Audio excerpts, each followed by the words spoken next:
So over the next 12 minutes, what I'm going to do is I have a lot of thank yous to do, and I'll just also talk about why did I write this book, what tempted me to write this book, and I'll also give you a bit of a snapshot on what does this book contain, and then what are some of the messages I'm talking about. I have to give a lot of thank yous, especially for this event to start with. Prahlad is here, our partner in events, Himalaya Hotel. Thank you very much.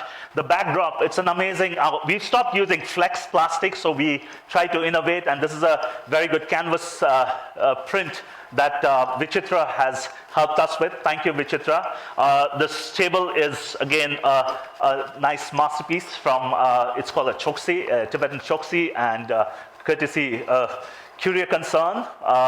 DMI is the Sound and Light people, my Bead Knowledge Center, Nepal Economic Forum team, NEF and Bead team. Thank you guys for all this. And today, as we speak, the Unleashing the Vajra website is being uploaded, and it's online and social friendly. Is a company we have been mentoring in New Delhi. They have put together the website. Also, I do have to mention today about all the thank yous to the book. Not here is Ranjana Sengupta, who was my editor at Penguin for Unleashing Nepal. I worked with her for over a couple of years to get this book out. And Anushri Kaushal and Shreya Chakravarti were my current editors, and Alkesh Biswal, who keeps on managing the distribution here. I'm very happy also for Bruno Marcus and Raja Mohan, who agreed to write the endorsements for the book. Aman Pant is here, partner in crime, reading my manuscripts and sending me at 3 in the morning. And Aman, thank you very much. Also, many of you are here. The book is also a reflection of many of my observations, thoughts, stories I have learned and shared with many of you here. And of course, Team Bead and NEF, thank you. And of course, there's Shresha and Alpa, my wife and my daughter and my wife who are here, to write a book. They allowed me last year to lock myself in to do this writing. So when I talk about the book, so when I wrote Unleashing Nepal, I just come out of the corporate world. And I used to think that you need investment, you need management skills to change things. Of course, I got a lot of opportunities at literary festivals, at different forums to learn, and that helped me to shape a lot of ideas. But at the same time, I thought in the past 10 years since I wrote the book, there is more money in the country. We are, as Tej was saying, we are a $70, $80 billion on PPP in terms of the economy. There's more educated people, more people with PhDs, more people with engineering and other degrees, more people coming back, but we see more garbage on the street. We see less tolerance on the street. So why? That really intrigued me. And I think a friend of mine used to say that small children, small problem, big children, bigger problems. And I think we are now a big economy.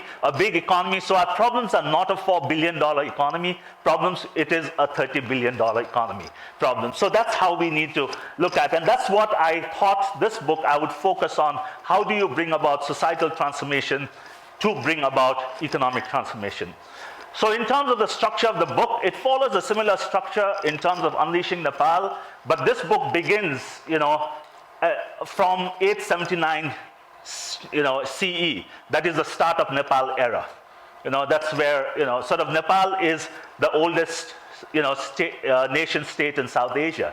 So we talk about not from 1776, that was my last book, but I go back another 900 years and to see that what is old. Because what is old and new keeps changing. The same people who did not want the Shah kings and overthrew, today wants the Shah dynasty back as symbolism in terms of unity. So these things overchange. So it's important to learn about these things. And so also I look at what has changed for the good, what has stayed the same, and what has changed for the worse. In the context section, I talk about a lot of things, but I don't talk about the government. I think in Nepal, we have got away by blaming government and politicians for everything. And as one of the panelists was talking about, I've coined 2 new words for this book, cartelpreneurs and donorpreneurs.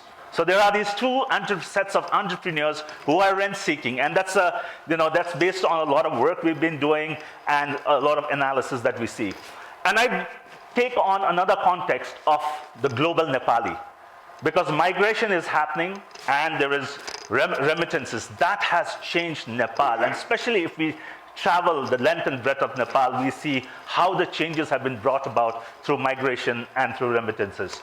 I continue to maintain, just now Sikshit was talking about the future of capitalism. I still, maintain that Nepal needs to look at the capitalist welfare state, because I think in the name of socialism, we have brought in a lot of filth, we have brought in a lot of dirt. We talk about socialism means that things have to be dirty, things don't have to be right, and anything, if you are cleanly dressed, if you are going on with polished shoes, you are thought to be a capitalist. That's the sort of mindset that has been created.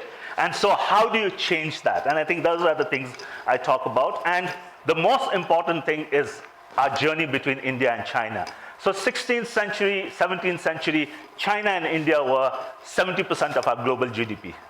And now China and India is going to be 35% of global GDP in 2040. So Nepal was a prosperous country, 16th, 17th century. We can be a prosperous country if we do our things right, and we have 20 years to get our act right. And that's where the action time comes. So the last 3 chapters, I talk about Vision 2030, what are the things we need to do, how do we do it? And then I talk about the sectors is nothing new. I mean, there's HATS, as I call it, HATS and I.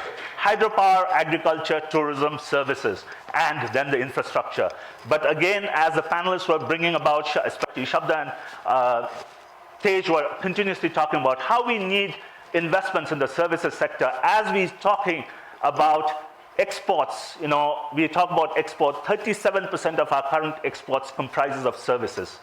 There are more than 800 small IT firms doing different types of exports. And that's where we see the future in terms of as technology is going to advance, as there's going to be more AI, machine learning, a lot of these things that are happening, and Nepalis have got this right pretty well. And that's where we see the future. In terms of the societal transformation, that's the final chapter of the book. I talk about how we need to change our mindset to think as a big economy. And the change is happening, as Diva was saying, in the past 10 years. When I go to a place like Gorai Dang, 10 years ago, when we went on an assignment, the way we used to find out where should we stay was about the bathroom should be how far is the bathroom? 5 minutes walk or 10 minutes walk. Based on that, we used to choose a hotel. You go to Gorai Dang today, and you see the type of hotels that have come up.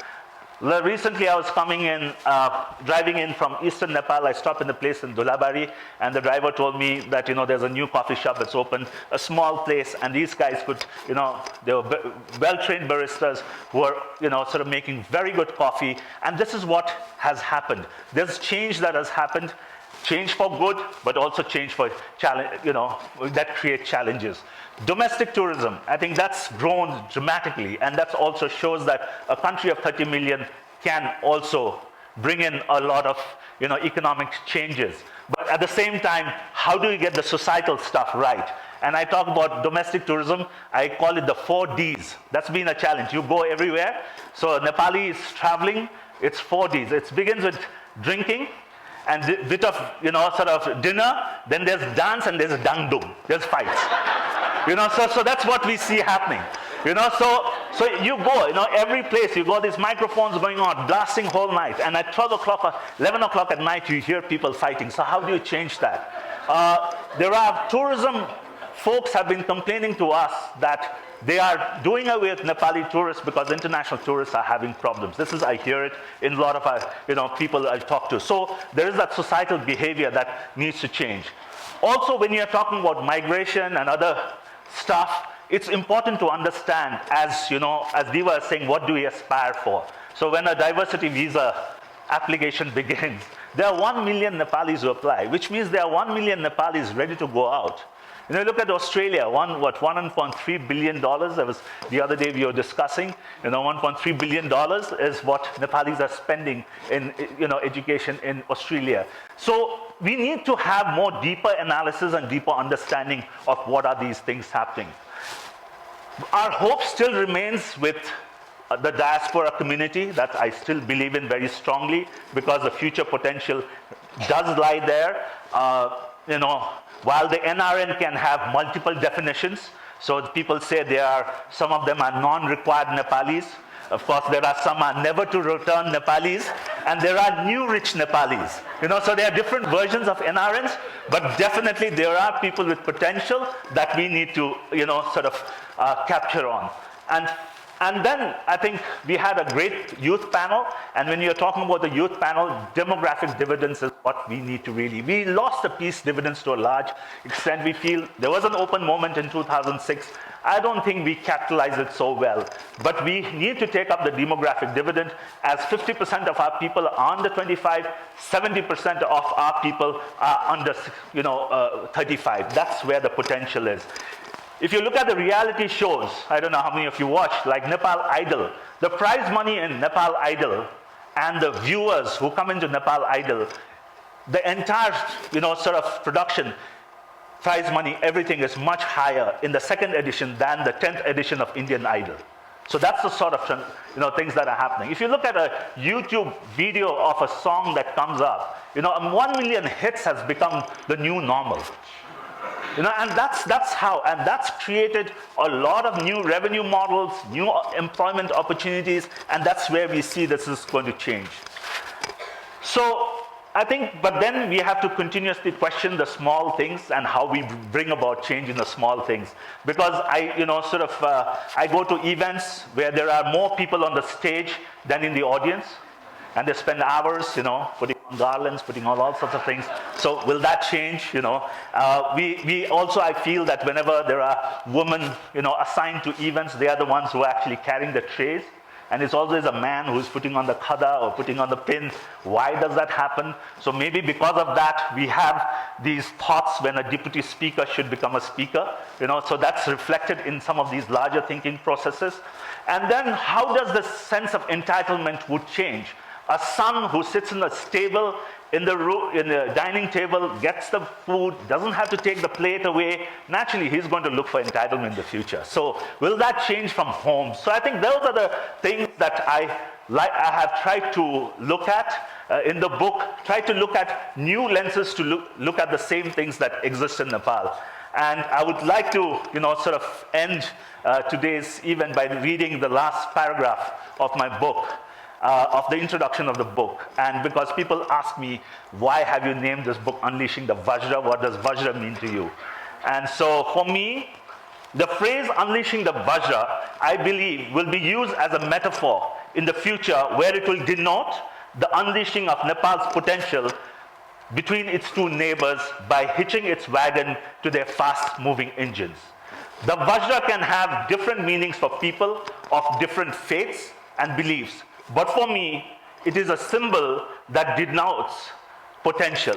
It is also an assurance of a dream that cannot be put down due to the indestructible powers represented by the diamond, the dreams of millions of Nepalis across the world. Finally, it is the irresistible force of the thunderbolt that will bring about positive transformation. Thank you very much for joining today.